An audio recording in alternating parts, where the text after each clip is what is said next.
ada satu kisah yang menurut saya menarik sekali. Kisah itu yang diceritakan oleh Rasulullah SAW terjadi pada orang zaman dahulu, ya, pada masa Bani Israel.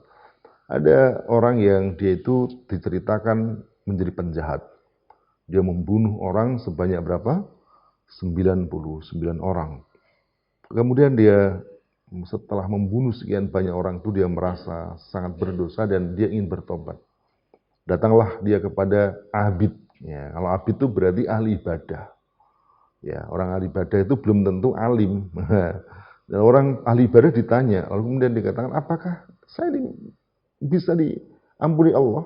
Apa jawabnya? Enggak, kamu sudah terlalu banyak dosamu. Apa dia? Dia berputus asa. Lah kalau kemudian tak bunuh sekalian kamu. Akhirnya dibunuh genaplah 100. Karena kalau tidak ada harapan untuk diampuni, untuk apa saya melakukan kebaikan? Ya, tambah kalian keburukan, bunuh dia. Genap 100 tadi. Tetapi hatinya masih gelisah, dia ingin bertobat kepada Allah Subhanahu wa taala. Datanglah dia kepada orang yang alim. Nah, kalau orang alim jawabannya lain lagi. Makanya kalau belajar bukan kepada abid, tetapi kepada apa? Orang yang alim, orang yang punya ilmu. Ya, tentu orang ilmu yang kalau dalam ayat yang lain orang yang takut juga kepada Allah. Innama yakhsyallaha min ibadihil ulama. Nah, kemudian dia tanya kepada orang alim itu, apa jawabannya? Bisa. Tapi dengan syarat kamu harus berpindah dari kampungmu ke kampung yang lain. Lalu kemudian ditunjukkan kampung yang harus dituju. Di perjalanan dia kemudian melakukan, dan di perjalanan belum sampai tempat tujuan dia meninggal. Dan akhirnya kemudian dia diukur di dekat mana, di tempat tujuan ataukah dengan kampung yang ditinggalkan. Setelah diukur, akhirnya kemudian dia lebih dekat dengan kampung yang dituju dan akhirnya dia masuk surga karena itu. Apa yang pelajaran penting yang dapat diambil tadi dari apa yang saya sampaikan, bahwa untuk menjadi baik itu adalah perlu lingkungan yang baik. Ya. Terutama bagi jiwa yang masih lemah. Jadi kalau ada orang tadinya narkoba ingin bertobat, lalu kemudian dia masih berteman dengan teman-teman yang lama, yang teman-temannya itu suka narkoba, maka keinginan kuat itu akan batal. Dapat ceramah, ingin bertobat, kembali diajak lagi, ketut lagi.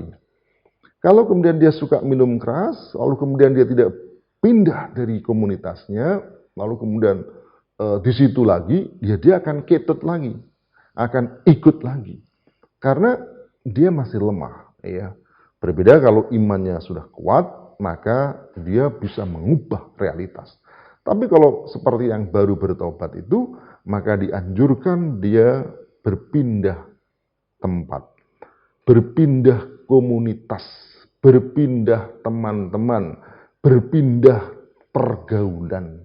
Nah, kalau kemudian dia tetap dalam pergaulan sebelumnya, teman sebelumnya, komunitas sebelumnya, yang itu banyak maksiatnya, ya tentu akan sangat berat untuk bisa bertobat, bahkan bisa mustahil. Oleh karena itu, kalau tadi ditanya, gimana resep supaya istiqomah bertobat, jangan kembali kepada teman-temannya yang sebelumnya adalah teman-teman maksiat. Carilah teman, carilah pergaulan, carilah lingkungan yang sehat, yang baik. Dan sebenarnya, ya kalau ini mau kita bicara lebih makro lagi, sebenarnya kemaksiatan itu akan bisa diberantas ketika apa?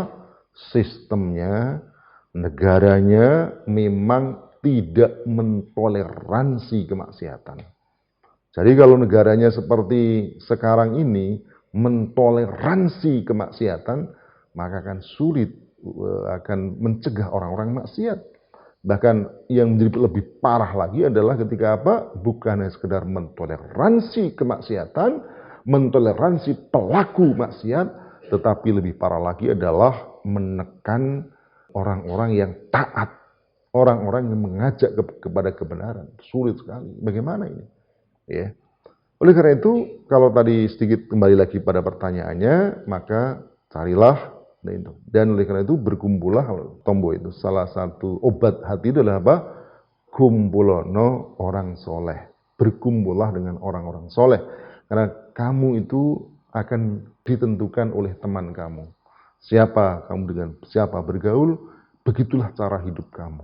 Penting memilih siapa teman kita, siapa orang yang karena dialah orang yang mempengaruhi hidup kita.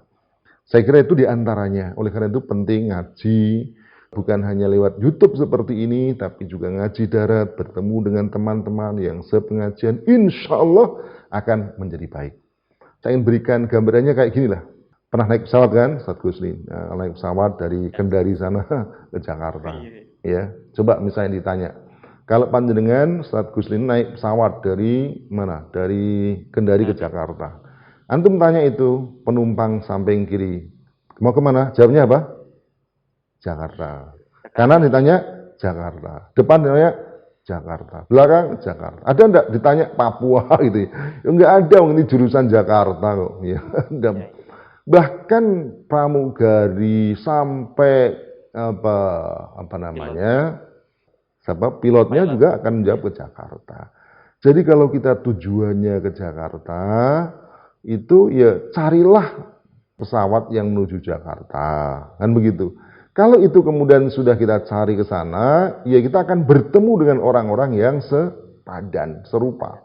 Jadi maksud saya gini, kalau kita ingin bahagia, maka taat pada syariat. Kalau kita ingin lebih bahagia lagi, perjuangkan syariat dalam kehidupan. Nah, kalau kemudian itu kita lakukan, insya Allah kita akan bertemu dengan orang-orang yang segrup tadi, yang sama penumpang yang ingin menuju surga tadi, ketemu mereka, ya. Dan itulah yang akan membimbing kita, membuat kita lebih kuat, lebih kokoh, apalagi dalam situasi yang sekarang ini sangat berat. Ujiannya berat sekali. Ini saya tidak bisa bayangkan kalau corona ini akan terus seperti ini, ya.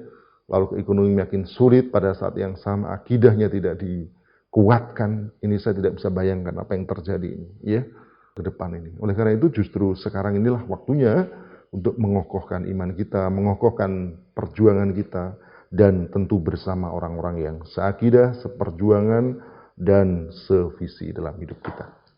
Terakhir, tadi saya sudah sampaikan, sebenarnya ayat-ayat Al-Quran itu saling berkaitan satu ayat dengan ayat yang lain. Mungkin bagi sebagian orang baca ayat itu kok antar ayat kok tidak berhubungan ya. Padahal kalau kita kaji, Masya Allah, antar ayat itu punya keterkaitan. Bahkan dengan ayat-ayat di atasnya. Kata ayat ini, mengtazakka, membersihkan diri, mensucikan diri, itu sebenarnya sebagian orang fasir ini adalah wujud dari perintah Allah dalam ayat paling atas. Sabbihisma rabbikal a'la. Sucikanlah nama Tuhan. Dan bentuknya adalah mensucikan dirinya, dan dzakarasma rabbih, zikir kepada Allah. Ketika tasbih itu bisa juga dalam bentuk ucapan subhanallah. Subhanallah itu mestinya menyebut asma Allah. Sabbihisma rabbika, dan ini diwujudkan oleh mereka, wa dzakarasma rabbih fasallah. Oleh karena itu saya ingin tegaskan di sini, marilah kita Al-Quran ini, marilah kita bergaul dengan Quran ini. Jadi kita dekatkan hati kita dekatkan pikiran akal kita dengan Quran, yang dengan begitu Allah SWT akan membimbing kita. Moga-moga pada pertemuan yang mendatang kita masih diberi kesempatan Allah SWT untuk bisa berjumpa kembali, melanjutkan ayat selanjutnya untuk dibahas.